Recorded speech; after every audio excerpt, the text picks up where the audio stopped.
carotid femoral pulse wave velocity is considered the gold standard for assessing arterial stiffness. It has been shown to be an independent predictor of both all-cause and cardiovascular mortality and morbidity. According to guidelines from the European Society of Hypertension, a value above 12 meters per second is an indicator for target organ damage.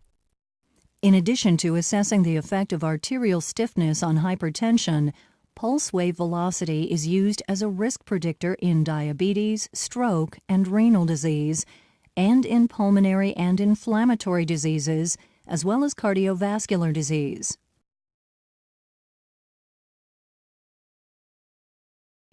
To set up the SphygmoCor Xcel system, connect the computer and the Xcel unit to a power source. Connect the device via the USB cable to a computer where the SphygmoCor software is installed. Connect the tonometer to the SphygmoCor Xcel device. Connect the cuff to the cuff tubing, making sure that the connection is secure. Connect the cuff tubing to the SphygmoCor Xcel device. Select PWV mode and enter the patient data. During a pulse wave velocity measurement, the patient should be supine and have been resting for at least 5 minutes before the measurement is taken.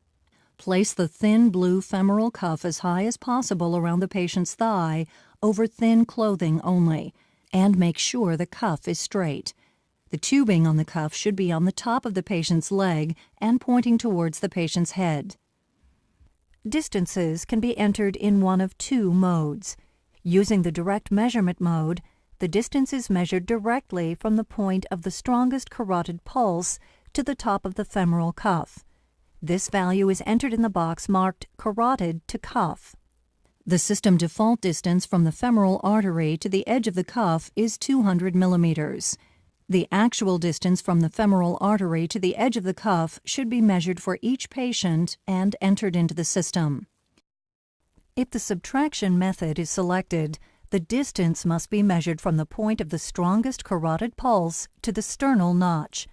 Palpate the carotid artery to identify the strongest pulse point. Measure the distance in a straight line from this point to the sternal notch. Enter the value in the box marked carotid to sternal notch. Take a second measurement from the sternal notch to the top of the femoral cuff. Enter the value in the box marked sternal notch to cuff. The system default distance from the femoral artery to the edge of the cuff is 200 millimeters. The actual distance from the femoral artery to the edge of the cuff should be measured for each patient and entered into the system. Return to the point on the carotid artery used when measuring distance, the strongest pulse point. Remove any pillows and place the tonometer on the carotid artery, on the strongest pulse point, keeping your arm stable. The ligaments in the patient's neck help to stabilize the artery so a high-quality waveform can be obtained. Once the tonometer is pressed against the carotid artery, a waveform will appear on the SphygmoCor Xcel screen. If auto capture is enabled, the Xcel system will automatically inflate the femoral cuff and capture both the femoral and carotid waveforms after 10 seconds of quality waveforms have been measured at each site. If auto capture has not been enabled, press the capture button at the bottom right of the screen once the carotid and femoral waveforms have both turned green. To deflate the cuff at any time during measurement, simply click the Cancel button at the bottom right of the screen or use the button on the top of the SphygmoCor Xcel device.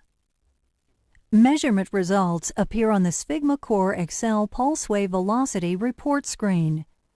The patient's pulse wave velocity in meters per second will be displayed, along with a graph comparing their measurement with healthy population data. If the patient's height and brachial blood pressure are entered, the patient's pulse wave velocity can also be compared with European general population reference values. The quality control screen informs the operator whether an acceptable measurement has been performed. If a green check appears in the quality control box, the measurement is acceptable. If a red cross appears on the screen, the measurement should be repeated.